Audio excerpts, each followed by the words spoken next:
হরে কৃষ্ণ, রাধে রাধে। নমস্কার বন্ধুরা, আজ ভাদ্র মাসে শুক্লপক্ষের শ্রী পার্শ্ব পরিবর্তনী বা পদ্মা একাদশী। শ্রবণ করুন এই একাদশীর ব্রত কথা।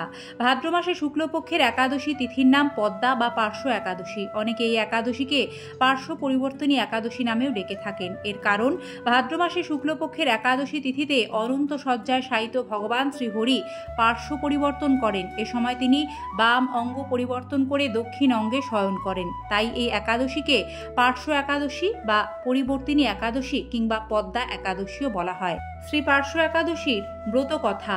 ওম নমো ভগবতে বাসুদেবায়। ব্রহ্মবৈবর্ত পুরাণে ভাদ্র মাসে শুক্লপক্ষের পদ্মা পরিবর্তনী বা পার্শ্ব একাদশী মাহাত্ম্য যুধিষ্ঠির শ্রীকৃষ্ণ সংবাদে বর্ণনা করা হয়েছে। পাণ্ডবশ্রেষ্ঠ মহারাজ যুধিষ্ঠির ভগবান শ্রীকৃষ্ণকে জিজ্ঞাসা করলেন, হে মাধব, ভাদ্র মাসে শুক্লপক্ষের একাদশীর নাম কি, এই ব্রত পালনের বিধি কি এবং ব্রত পালনই বা কি পুণ্য লাভ হয়, অনুগ্রহ করে আমাকে সবিস্তারে বর্ণনা করে কৃতার্থ করবেন। উত্তরে ভগবান শ্রীকৃষ্ণ বললেন, হে ধর্মরাজ যুধিষ্ঠির, মহাপুণ্য প্রদায়ী, মুক্তিদায়িনী এবং সমস্ত পাপ হারিণী এই একাদশী বাজপেয় যজ্ঞ থেকেও বেশি ফল দান করে। যে ব্যক্তি এই তিথিতে ভক্তি সহকারে ভগবান শ্রী বামন দেবের পূজা করেন তিনি ত্রিলোকে পূজিত হন। পদ্মফুলে পদ্মলোচন শ্রী বিষ্ণুর অর্চনকারী বিষ্ণু লোক প্রাপ্ত হন। সাহিত্য ভগবান এই তিথিতে পার্শ্ব পরিবর্তন করেন। তাই এই পার্শ্ব একাদশী বা পরিবর্তিনী একাদশী মহাপুণ্য ফলদায়ী। যুধিষ্ঠির মহারাজ বললেন, হে জনার্দন, আপনার এই সকল কথা শুনেও আমার সন্দেহ পূর্ণরূপে দূর হয়নি। হে দেব, আপনি কিভাবে শয়ন করেন, কিভাবেই বা পার্শ্ব পরিবর্তন করেন, আর চাতুর্মাস্য ব্রত পালনকারীর কি কর্তব্য এবং আপনার শয়নকালে লোকের কি করণীয়, এসব বিষয় বিস্তারিতভাবে আমাকে বলুন। আর কেনই বা দৈত্যরাজ বলিকে বেঁধে রাখা হয়েছিল তা বর্ণনা করে আমার সকল সন্দেহ দূর করুন। তখন ভগবান শ্রীকৃষ্ণ বললেন, দৈত্যকুলে আবির্ভূত প্রহ্লাদ মহারাজের পৌত্র বলি আমার অতি প্রিয় ভক্ত ছিল। সে আমার সন্তুষ্টি বিধানের জন্য গো ব্রাহ্মণ পূজা ও যজ্ঞাদি ব্রত সম্পাদন করত। কিন্তু ইন্দ্রের প্রতি বিদ্বেষবশত সকল দেবলোক সে জয় করে নেয়। তখন দেবতাগণ সহ ইন্দ্র আমার শরণাপন্ন হয়েছিল।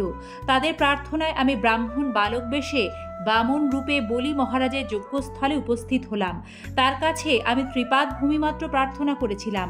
সেই তুচ্ছ বস্তু থেকে আরও শ্রেষ্ঠ কিছু আমাকে দিতে চাইলেও আমি কেবল ত্রিপাদ ভূমি গ্রহণেই স্থির থাকলাম।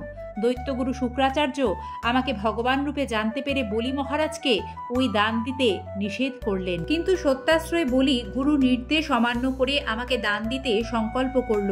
তখন আমি এক পদে নিচে সপ্তলোক, আরেক পদে উপরের সপ্ত ভুবন অধিকার করে নিলাম। পুনরায় তৃতীয় পদে স্থান চাইলে সে তার মাথা পেতে দিল। আমি তার মস্তকে তৃতীয় পদ স্থাপন করলাম।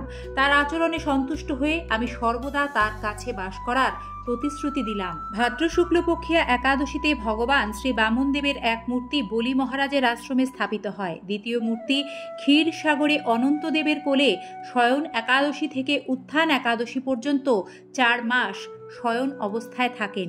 এই 4 মাস যে ব্যক্তি নির্দিষ্ট নিয়ম, ব্রত বা জপ তপ ব্যতীত দিন যাপন করে সে মহামূর্খ জীবিত থাকলেও তাকে মৃত বলে জানবে। শ্রাবণ মাসে শাক, ভাদ্র মাসে দই, আশ্বিনে দুধ, কার্তিক মাসে মাসকলাই বর্জন করে এই 4 মাস ভগবান শ্রীকৃষ্ণের আরাধনা করতে হয়।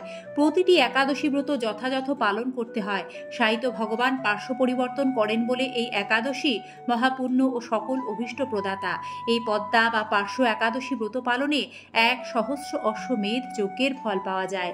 জয় শ্রীকৃষ্ণ, রাধে রাধে। হে কৃষ্ণ করুণা সিন্ধু দীন ও বন্ধু জগৎপতে, গোপেশ গোপিকা কান্ত রাধা কান্ত নমস্তুতে। নমো ব্রহ্মণ্য দেবায় গো ব্রাহ্মণ্য হিতায় চ জগদ্ধিতায় কৃষ্ণায় গোবিন্দায় নমো নমঃ। সকলকে জানাই শ্রী পার্শ্ব একাদশীর কৃষ্ণময় শুভেচ্ছা।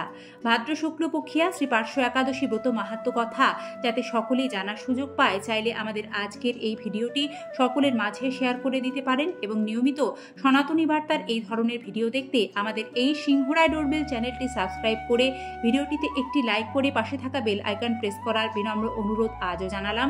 সকলে ভালো থাকবেন, কৃষ্ণকৃপায় সকলের মঙ্গল হোক। আজ এ পর্যন্তই। দেখা হবে আবারও নতুন কোনো সনাতনী বার্তার সাথে আগামী পর্বে। জয় পার্শ্ব একাদশী তিথি কি জয়। জয় শ্রীকৃষ্ণ, রাধে রাধে।